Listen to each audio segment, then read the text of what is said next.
ঈদের এই কয়দিন মাছ মাংস খেতে খেতে ফ্রিজের এক কোণে ঢ্যাঁড়সগুলো প্রায় আধা মরা হয়েছিল, দেখতেই পাইনি। তো হ্যালো এভরিওয়ান, আসসালামু আলাইকুম। আজকে আমি আপনাদের সাথে ঢ্যাঁড়স দিয়ে ডাল ভুনার রেসিপি শেয়ার করছি। এখানে আমি ডাল ধুয়ে 10 মিনিট ভিজিয়ে রেখেছিলাম, আর আধা মরা ঢ্যাঁড়সগুলো আমি মাঝখান বরাবর কেটে রেখেছি। এবার কড়াইয়ে আমি ডালগুলো দিয়ে দিচ্ছি, আর পেঁয়াজগুলো আমি একটু মোটা মোটা করে কেটে রেখেছিলাম, তো আমি সবগুলো পেঁয়াজ দিয়ে দিলাম।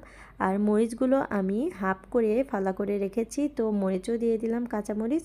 আর এখানে আদা বাটা, রসুন বাটা আর জিরা বাটা দিয়ে দিয়েছি। এখন স্বাদ মতো লবণ, মরিচের গুঁড়া, হলুদের গুঁড়া আর জিরার গুঁড়া দিয়ে এখন আমি এটি ভালো করে হাতে মেখে নিব। যেহেতু এই রান্নাটা আমি সম্পূর্ণই হাতে মেখে করব, তো এখন সব কিছু দিয়ে ভালো করে মাখিয়ে নিচ্ছি। এবার পরিমাণ মতো সয়াবিন তেল দিয়ে দিলাম, আবারও আমি ভালো করে মাখিয়ে নিচ্ছি। এখন আধা মরা সেই ঢ্যাঁড়সগুলো আমি দিয়ে আবার হালকা করে মাখিয়ে নেব। তো আমি সবগুলো দিয়ে আবারও হালকা করে মাখিয়ে নিচ্ছি। আর আগেই আমি একটা টমেটো 6 ফালা করে কেটে রেখেছিলাম, এখন সেই টমেটোটাও দিয়ে দিব। ডালের মধ্যে টমেটো দিলে একটু টক টক লাগে, খেতেও অনেক ভালো লাগে, তো আমি দিয়ে দিলাম।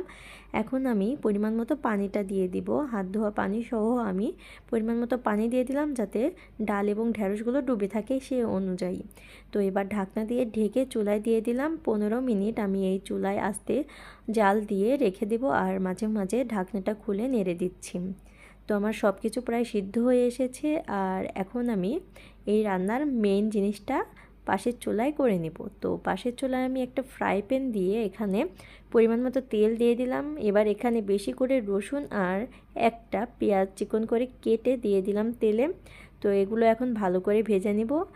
এখন আমি এখানে 2টা শুকনো মরিচ মাঝখান বরাবর ভেঙে দিয়ে দিলাম তেলের মধ্যে। এখন দিয়ে দিব এখানে পাঁচফোড়ন, দিয়ে আমি বাগারটা তৈরি করে নিলাম। এখন ডাল ও ঢ্যাঁড়সের মাঝে এখন এই বাগারটা আমি দিয়ে দিব। তো আমি দিয়ে দিলাম, দিয়ে কিছুক্ষণ নেড়ে চেড়ে আমি নামিয়ে ফেলবো। ঢ্যাঁড়স দিয়ে ডাল ভুনা কিন্তু খেতে এত মজা, আমি আগে কখনো খাই নাই, জানিও না। আজকে রান্না করে খেয়ে দেখলাম এটা খেতে আসলেই অনেক মজা। তো আমার রান্না করা শেষ, এবার আমি এখন এটি বাটিতে ঢেলে নেব।